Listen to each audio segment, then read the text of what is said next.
সায়নী ঘোষ বলছে যে diamond Harbour model এবার দ্বিতীয় মডেল হবে যাদবপুর। ও আজকেরে বুঝতে পারবে ভাঙড়ের মানুষ এমন লাগান লেগে দেবে আজকেরে, ও আর সামলাতে পারবে না, জড়বে না, ওর এমন লাগানোর লেগে দেবে ভাঙড়ের মানুষ।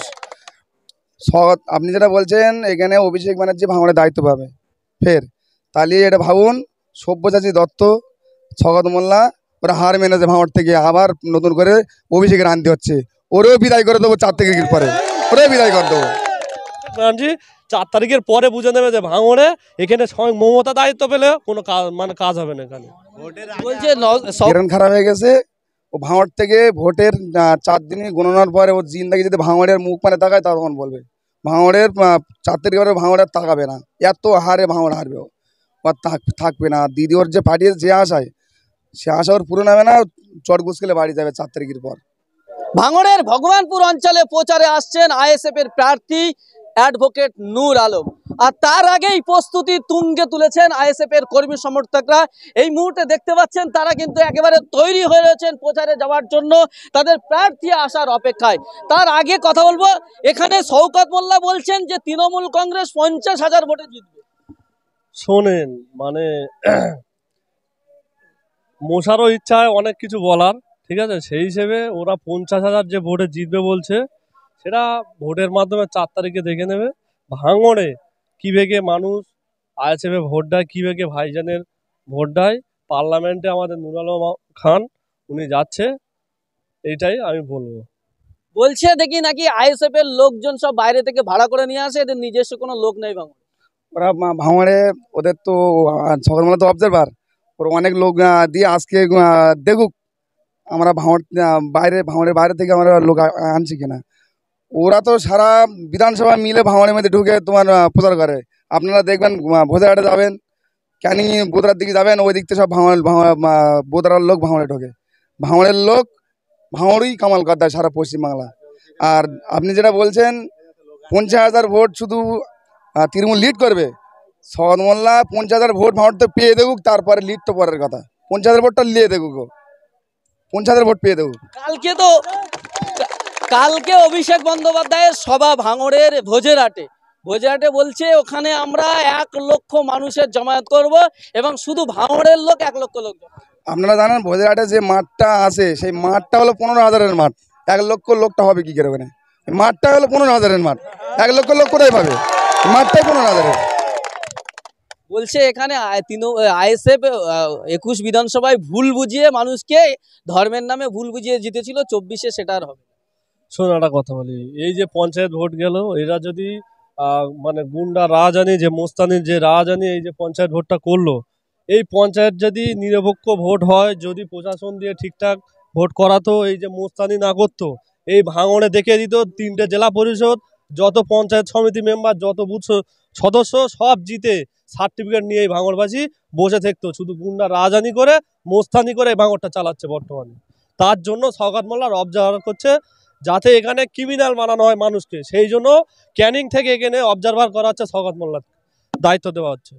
কিন্তু শওকত মোল্লা বলছেন যে নওশাদ সিদ্দিকী ছোট ছোট ছেলেদেরকে ব্রেনওয়াশ করে জঙ্গি ট্রেনিং। আপনারা দেখুন সব ভোটার আছে, ভোটার সবাই উপযুক্ত 18 বছর ওভার। আপনারা দেখুন ওর ব্রেন খারাপ হয়ে গেছে, ও ভাঙড় থেকে ভোটের 4 দিনই গণনার পরে ওর জিন্দাগি যদি ভাঙড়ের মুখ মানে তাকায় তখন বলবে ভাঙড়ের 4 তারিখের পরে ভাঙড়ের তাকাবে না, এত হারে ভাঙড় হারবে, ও থাকবে না। দিদি ওর যে পাঠিয়েছে যে আশায়, সে আশা ওর পূরণ হবে না, চট গুসকেলে বাড়ি যাবে 4 তারিখের পর। বলছে যে অভিষেক ব্যানার্জি স্বয়ং নজর আছে ভাঙড়ে এবং অভিষেক ব্যানার্জি ভাঙড়কে মডেল হিসেবে তৈরি করতে চায়।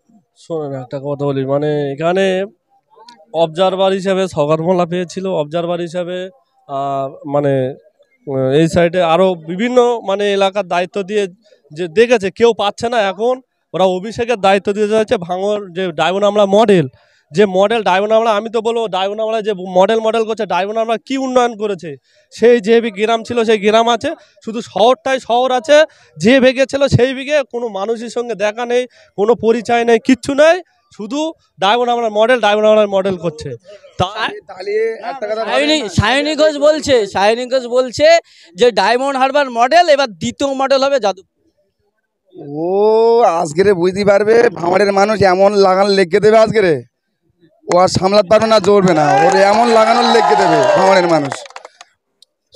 আপনি যেটা বলছেন এখানে অভিষেক ব্যানার্জি ভাঙড়ের দায়িত্ব পাবে ফের, তাহলে এটা ভাবুন সব্যসাচী দত্ত, স্বগত মোল্লা ওরা হার মেনেছে ভাঙড় থেকে, আবার নতুন করে অভিষেকের আনতে হচ্ছে, ওরেও বিদায় করে দেবো 4 থেকে পরে, ওরেও বিদায় করে দেবো। কালকে এসে অভিষেক ব্যানার্জি বলবেন যে ভাঙড়ের দায়িত্ব আমি নিজে নেবো এবং ভাঙড়কে মডেল তৈরি করব। আরে আমরা তো খেলতে চাই অস্ট্রেলিয়ার সাথে, ও আসুক না, ও এ স্বাগতম জানাই কালের ওই বার্তার জন্য, আসুক। আমরা ভাঙড়ের মানুষ, ও অস্ট্রেলিয়ার সাথে খেলবে, ও তো স্বগত মোল্লা তো চুনুবুটি, ও আর রাঘব বল আসুক, রাঘব বলের সাথে ভাঙড়ের মানুষ লড়াই করবে।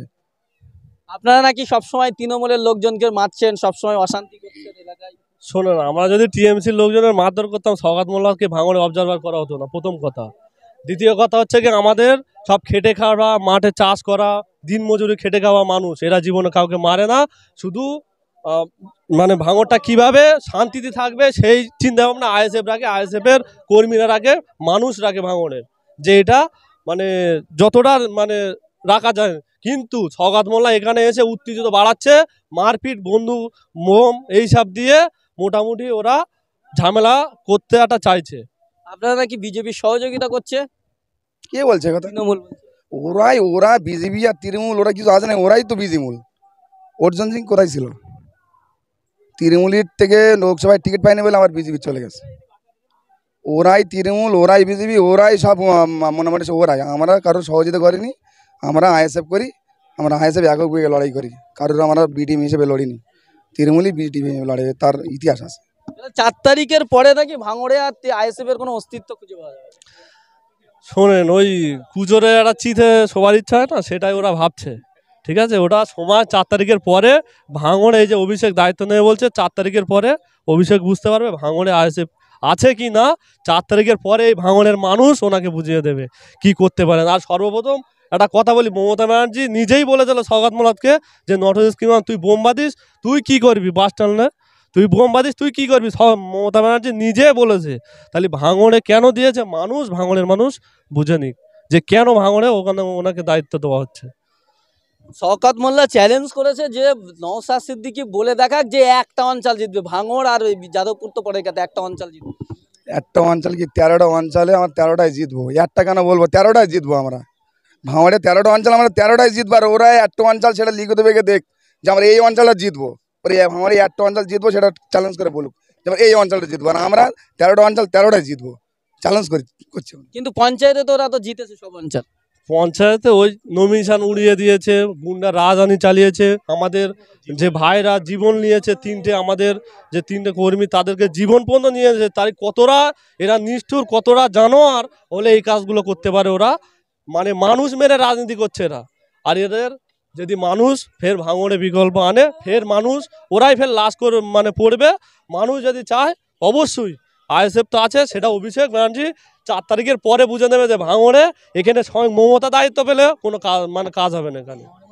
বলছে শওকত মোল্লা বলছেন যে পঞ্চায়েত ভোটে ঝামেলা করে আইএসএফ গুন্ডামি করে বোম বন্দুক এনে এলাকার মানুষকে খুঁজবে। এটা তো সারা ভাঙড়ের মানুষ কি সারা পশ্চিমবাংলার মানুষ জানে। আইএসএফ নমিনেশন ফাইল করতে দেয়নি স্বগত মোল্লা ক্রিমিনাল। আমরা নমিনেশন ফাইল করতে যাওয়ার পরে আপনারা দেখেছেন 15 তারিখ বা 13 তারিখ ওরা আমাদের উপরে গুলি চালিয়ে আমাদের মার্ডারও করেছে, এক ছেলের বোমাবাজি করেছে। আমাদের তো নমিনেশন ফাইল করতে দেয়নি, তাও কষ্ট করে করলাম। 82 জনের মধ্যে আমাদের ফেলে দিয়েছে। 82 জনের মধ্যে যদি আমাদের না ফেলতো, ভাঙড়ে একটা সিটে ফোটাও তৃণমূল খুঁজে পাওয়া যেত না। যাই টুকটাক আছে যারা 82 জনের কোটার মধ্যে যারা ওয়াকফ জিতেছে, তারাই ওরা মোটামুটি ফুটুনি মারতেছে, আর বাইরে আর তৃণমূল নেই। একেবারেই আমরা কথা বলছিলাম আইএসএফ এর নেতৃত্বদের সঙ্গে, তারা বলছেন যে ভাঙড় থেকে তারা জিতবেন। ভাঙড় থেকে কি আপনারা জিততে পারবেন? কত ভোটে লিড দেবেন? লিড মানে কি, আমরাই 50,000 ভোটে লিড দেবো। ওরা মানে হিসেব করতে বেতালে আমাদের হিসেবটা ওরা করে ফেলেছে। ওরা বুথ ওর যে হিসেবটা করতে হয়, ওই হিসেবটা আমাদের হিসেবটা ওরা করে ফেলেছে বেতালে। ওই 50,000 ভোট আমরাই লিড করবো, আর ওরা 50,000 ভোট পাবে না টোটালের উপরে। লিড তো দূরের কথা, 50,000 ভোটে তো ওরা জিতবে। শোনো, 50,000 বিধানসভায় আমাদের জিত ছিল 26,000, ওইটা ভাঙড়ের মানুষ দেখিয়ে দেবে 26 মানে এই যে লোকসভা ভাঙড় থেকে দেখিয়ে দেবে 50,000 ভোট, যেটা ওরা বলছে জিতাবে সেটা ইনি যে বলছে ঠিকই বলেছে, ভুল করে ওরা আমাদের অঙ্কটা ওরা নিয়ে নিয়েছে, নিয়ে বলছে 50,000 ভোটে আমরা জিতবো। সেটা 4 তারিখে ভোটের মাধ্যমে, গণতন্ত্রের মাধ্যমে এই ভাঙড়ের মানুষ দেখিয়ে দেবে 50,000 লিডটা কাদের হয়। সকাল মোল্লা 4 তারিখের বারে চোখে সর্ষের ফুল দেখবে, আপনারা মিডিয়ার মাধ্যমে আমরা দেখতে পাবো, দেখবেন 4 তারিখের বারে চোখে সর্ষের ফুল দেখতেছে, দেখবেন। একেবারে প্রিয় দর্শক, আপনাদেরকে জানিয়ে রাখি, তৃণমূল কংগ্রেস বলছে আমরা 50,000 ভোটে জিতবো, আইএসএফও বলছে 50,000 ভোটে আমরা জিতবো। তবে 4 তারিখে দেখা যাবে আসলে কারা জিতছে আর কত ভোটে জিতছে, তার জন্য অপেক্ষা করতে হবে আমাদের। এখন এই পর্যন্ত, পরবর্তী খবরে আপডেট পেতে আমাদের সঙ্গে থাকুন। সকলে ভালো থাকবেন, সুস্থ থাকবেন, ধন্যবাদ।